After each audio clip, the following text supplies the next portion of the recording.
আজকে আমি দেখাবো রাশিয়ার অন্যতম একটি সুন্দর ভাস্কর্য এবং বলা যায় পৃথিবীর অন্যতম একটি উঁচু ভাস্কর্য, যেটির উচ্চতা 320 ফুটেরও বেশি।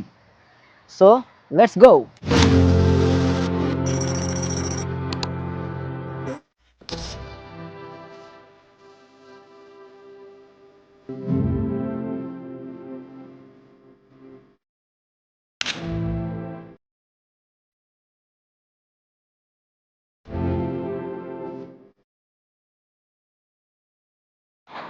আসসালামু আলাইকুম, আশা করি সবাই ভালো আছেন। আজকে সুন্দর একটি বিকালে বের হয়েছি। এখন আছি গোর্কি পার্কের আশেপাশে, অনেক সুন্দর একটা জায়গায়। মেট্রো যদি বলি, পার্ক খুলতুরে খুবই সুন্দর একটা ব্রিজের উপর দিয়ে যাচ্ছি। আপাতত একা একাই বের হয়েছি, আজকে কোনো কেউ নেই সাথে। সো একা একা ঘোরার ভিতরেও একটা আলাদা মজা আছে, ঠিক আছে, নিজের মতো করে ঘোরা যায়, যা ইচ্ছা তাই করা যায়। আকাশটা পুরো মেঘাচ্ছন্ন, তবে ওয়েদারটা আমার কাছে খুবই ভালো লাগছে। আর বিশেষ করে মস্কো কিন্তু একদম মানে নতুন রূপে সেজে উঠেছে, কারণ সামনে হচ্ছে 9 মে, আগামীকাল। সো 9 মে হচ্ছে রাশিয়ার স্বাধীনতা দিবস। আমি মূলত গোর্কি পার্কের দিকেই যাচ্ছিলাম। সো হঠাৎ করে পথ ভুল করে আমি আর এক দিকে চলে এসেছি। সো আসার পরে দেখি এই সাইডটা আসলে অনেক সুন্দর এবং এইদিকে এর আগে কখনো আসাই হয়নি। সো ভাবলাম যে যেহেতু চলেই এসেছি, সো লেটস এক্সপ্লোর।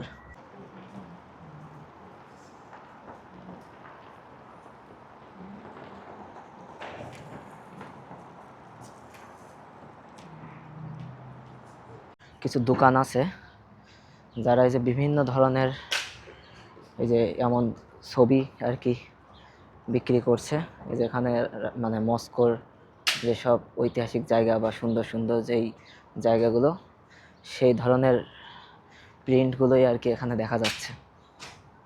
এখানে যতগুলো মানে দোকান দেখছি, প্রত্যেকটাই আর কি এই ধরনের জিনিসপত্রই তারা বিক্রি করছে। এই ছবিটা দেখে কত মানে রিয়েলিস্টিক মনে হচ্ছে না? একদম মনে হচ্ছে যে রিয়েলিস্টিক একটা ছবি।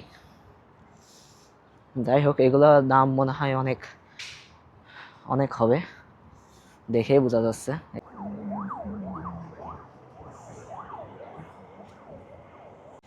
মস্কোভা নদীর পাশে আছি, এই যে পাশেই নদী।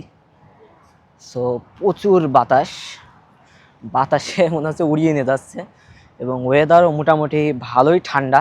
হালকা জাস্ট হুডি পরে এসেছি, তো এই জন্য বেশ ঠান্ডাই লাগছে। আর এত সুন্দর ওয়েদার, এবং এটা না দেখলে আসলে বোঝার মতো না। আমি জানি না ক্যামেরায় কতটুকু আসছে, যতটুকু পারছি আর কি দেখানোর চেষ্টা। সো আরও ঘুরে দেয়, আসল জিনিসটা এখনও আপনাদেরকে আমি দেখাইনি, যেটার জন্য আর কি এই জায়গায় আসা। দূর থেকে আমি এই জিনিসটা দেখেছি এবং এটা আমি রাশিয়ার অনেক ভিডিওতে দেখেছি, মানে সরাসরি দেখা এখনো হয়নি। এই জন্য ভাবলাম যেহেতু চোখে পড়েই গেল, একটু কাছ থেকেই দেখে আসা যাক।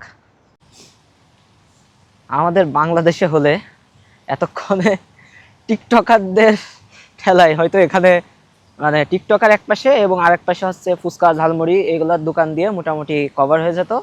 সো মানে মানুষ যে মানে একটু রিল্যাক্স করবে বা যেই জন্য মানুষ ঘুরতে আসে, যে মানে শান্তি, সেই জিনিসটাই আর থাকতো না। এই সাইডে আবার কত সুন্দর এই যে ঝর্ণা টাইপের পানির একটা আওয়াজ, অনেক সুন্দর লাগছে।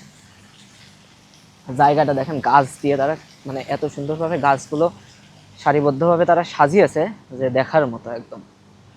ওই যে এই পাশ থেকে এই যে ক্রুজগুলো চলে যাচ্ছে, এটা এটা হচ্ছে রেডিসন ব্লু, বা এই যে যেই মস্কোতে যে ব্রাঞ্চটা আছে তাদের শিপ, রেডিসন রয়্যাল মস্কো লেখাই আছে গায়ে, দেখা যাচ্ছে হয়তো।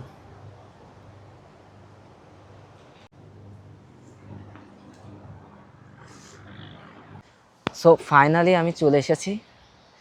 আসলে আকাশের মানে এই আকাশটা মেঘাচ্ছন্ন হওয়ার কারণে, ওয়েদারটা ভালো না থাকার কারণে আর কি খুব বেশি একটা ভালোভাবে জিনিসটা ফুটে উঠছে না। তারপরে আমি জানি না কতদূর ডিটেল দেখা যাচ্ছে, তবে খালি চোখে এটা দেখতে আসলেই অনেক সুন্দর এবং দেখার মতোই। তো আমার পিছনে এখন দেখা যাচ্ছে যে ভাস্কর্যটি, সেটাই মূলত দেখতে আমি এখানে এসেছিলাম এবং এটা আসলেই অনেক বিখ্যাত একটি ভাস্কর্য। সো এটা নিয়ে যদি একটু ইতিহাস বলি তাহলে এটি অবস্থিত হচ্ছে মস্কো শহরের মস্কোভা যে নদী, সেই নদীর উপরে বানানো হয়েছে। ভাস্কর্যটি 1997 সালে তৈরি করা হয় এবং এটি তৈরি করেছিলেন রাশিয়ার একজন বিখ্যাত শিল্পী, যার নাম হচ্ছে জুরাব তেসেতেরেলি। আমি মানে প্রনাউন্সিয়েশনটা ভালো মতো করতে পারছি না তার নাম, যাই হোক শর্টকাটে যদি বলি জুরাব তার নাম। সো তিনি এই ভাস্কর্যটি তৈরি করেন এবং এই ভাস্কর্যটি তৈরি করা হয় 1997 সালে। 1997 সালে মস্কোর 850 বছর উদযাপন উপলক্ষে এই ভাস্কর্যটি তৈরি করে। এটার উচ্চতা 98 মিটার বা 320 ফুটেরও বেশি, যেটি পৃথিবীর অন্যতম উঁচু একটি ভাস্কর্য। এখানে যে নকশাটা দেখা যাচ্ছে সেখানে দেখা যাচ্ছে পিটার দ্য গ্রেট, তিনি একটি জাহাজের যে ডেক আছে তার উপরে দাঁড়িয়ে আছেন, নজর কাড়ার মতো আর কি। এটি নিয়ে অনেক বিতর্কও আছে, যেমন অনেকে মনে করে এত বড় ভাস্কর্যটি হচ্ছে মস্কোর পরিবেশের তুলনায় অত্যন্ত বড় এবং এটিকে আধুনিক মস্কোর একটি আইকনিক ল্যান্ডমার্ক হিসেবেও ধরা হয়। এই ভাস্কর্যটি রাশিয়ার সম্রাট পিটার দ্য গ্রেটকে উৎসর্গ করে বানানো হয়।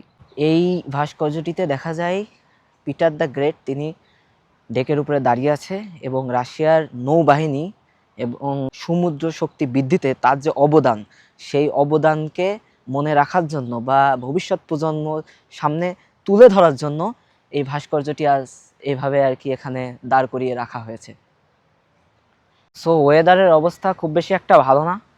ভাস্কর্য দেখতে এসে অলরেডি বৃষ্টি শুরু হয়ে গেছে, হালকা হালকা বৃষ্টি পড়ছে এবং প্রচুর ঠান্ডা, হাতটা তো অলরেডি বরফ হয়ে যাচ্ছে। মেনলি যতটা ঠান্ডা তার থেকে বেশি বাতাস, সো বাতাসেই মোটামুটি আর কি কাবু করে দিচ্ছে।